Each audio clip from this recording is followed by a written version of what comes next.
నమస్కారం. మనము కొలెస్ట్రాల్ అంటేనే భయపడతాం, కానీ కొలెస్ట్రాల్ మన శరీరానికి చాలా అవసరం. ప్రతి సెల్ మెంబ్రేన్కి కొలెస్ట్రాల్ దాని చుట్టూ ఉంటుంది. కొలెస్ట్రాల్తోనే హార్మోన్స్ పనిచేస్తాయి. అడ్రినల్ హార్మోన్స్ కానీ సెక్షువల్ హార్మోన్స్ కానీ అవి కొలెస్ట్రాల్ వల్లనే పనిచేస్తుంది. సో ఈ కొలెస్ట్రాల్స్ కూడా ఎట్లా ఉంటుందంటే రెండు ప్రకారం ఉంటుంది. ఒకటేమో సహజంగా మన శరీరంలోనే తయారవుతుంది. రెండవది ఏమంటే బయట నుండి మన శరీరంలో వస్తుంది ఆహారం రూపం. సో ఇక్కడ మనం ముఖ్యంగా మన చేతిలో ఏముందంటే ఆహారం రూపంలో తినే కొలెస్ట్రాల్ని మనం ఏ విధంగా కంట్రోల్ చేయాలి.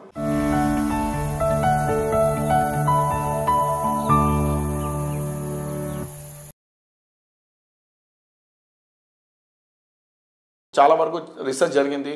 ముఖ్యంగా ఒక నిర్ణయం ఏమొచ్చిందంటే రీసెర్చ్లోకి ఎవరు ప్లాంట్ బేస్డ్ ఫుడ్ అంటే వెజిటేరియన్ ఫుడ్ ఎక్కువ తింటారు వాళ్ళకి చాలా వరకు కొలెస్ట్రాల్ కంట్రోల్గా ఉంటుంది.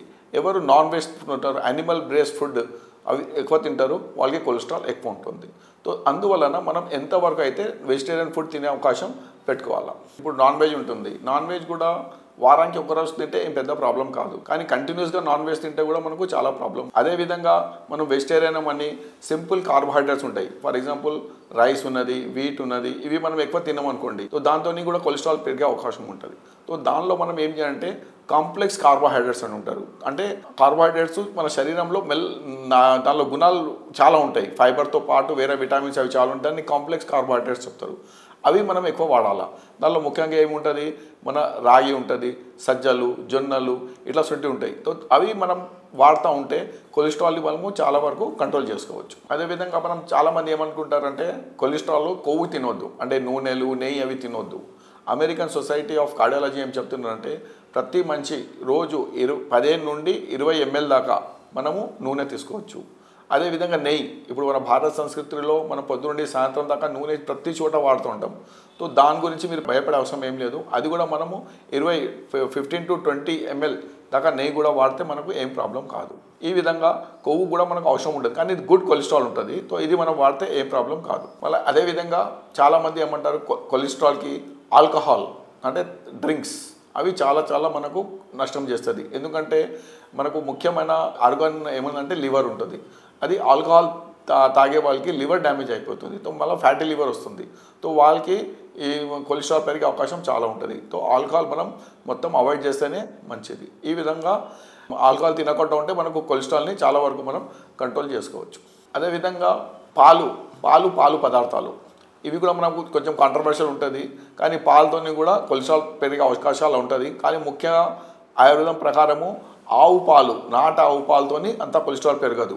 సో అది కూడా మనం వాడాలి, కానీ అది మోతాదుగా వాడాలి. ఎక్కువ కూడా మనం వాడితే దాంతో కూడా కొలెస్ట్రాల్ పెరిగే అవకాశం ఎక్కువ ఉంటుంది. ఇంకొకటి పాల పదార్థంతో ముఖ్యంగా కొలెస్ట్రాల్తో కాపాటు ట్రైగ్లిసరైడ్ పెరిగే ఎక్కువ అవకాశం ఉంటుంది. ట్రైగ్లిసరైడ్స్ ఏమంటే మన కొలెస్ట్రాల్కి తమ్ముడు అనుకోండి, అట్లా ఉంటుంది అది. సో ఈ ట్రైగ్లిసరైడ్ని పెరగకుండా చేయాలంటే ఈ యానిమల్ ప్రోడక్ట్స్ పాలు, పెరుగు కొంచెం మనం తక్కువ చేయాలి. అదే మజ్జిగ వాడితే చాలా మంచిది. మజ్జిగ మన ఆయుర్వేదంలో కూడా చాలా మంచిగా చెప్తారు. మజ్జిగ వాడితే ఏం ప్రాబ్లం కాదు. ఇంకా అందరికంటే ఇంపార్టెంట్ ఏమంటే ఈ కొలెస్ట్రాల్ పెరిగేదానికి క్వాంటిటీ ఆఫ్ ద ఫుడ్, మనం ఎంత ఆహారం తీసుకుంటున్నాము, దాంతోపాటు క్యాలరీస్ అంటే మనం మోడర్న్ ప్రకారం క్యాలరీ ఎంత ఉంటుంది అది చాలా అవసరం ఉంటుంది.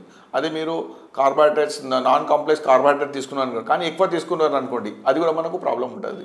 సో ఒక మోతాదుగా తీసుకుంటేనే మనము న్యాచురల్గా కొలెస్ట్రాల్ని తక్కువ చేసుకోవచ్చు. ఇట్లా మీరు ఒక నెల 2 నెలలు చేసుకున్నారు అనుకోండి, సో మీకు సహజంగా ఏ మందు లేకుండా కూడా మనము కొలెస్ట్రాల్ని కంట్రోల్ చేసుకోవచ్చు.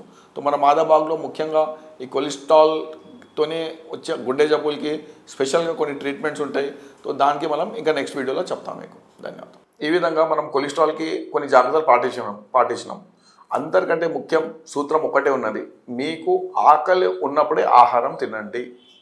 మనం ఇప్పుడు ఎట్లా లైఫ్ స్టైల్ ఏంటంటే మనం బయట పోతాం, మధ్యాహ్నం పోతాం, ఎక్కడ ఫ్రెండ్ దగ్గర పోతాం, ఏదో చిరుతిండ్లు అవి ఇవి తింటూ ఉంటాం. అట్లా చేయకండి. దానికి ముఖ్యము మనకు ఆకలి ఉన్నప్పుడు మంచిగా ఆకలి అయితే కూడా ఒక 2 నిమిషాలు ఆగండి. మంచిగా ఆకలి అయినప్పుడు తినండి. అది ఒకటి తీస్తే మీకు బాడీలో ఉన్న ఫ్యాట్ అన్నీ పోతుంది. కొలెస్ట్రాల్ని మనం చాలా వరకు తక్కువ చేసుకోవచ్చు.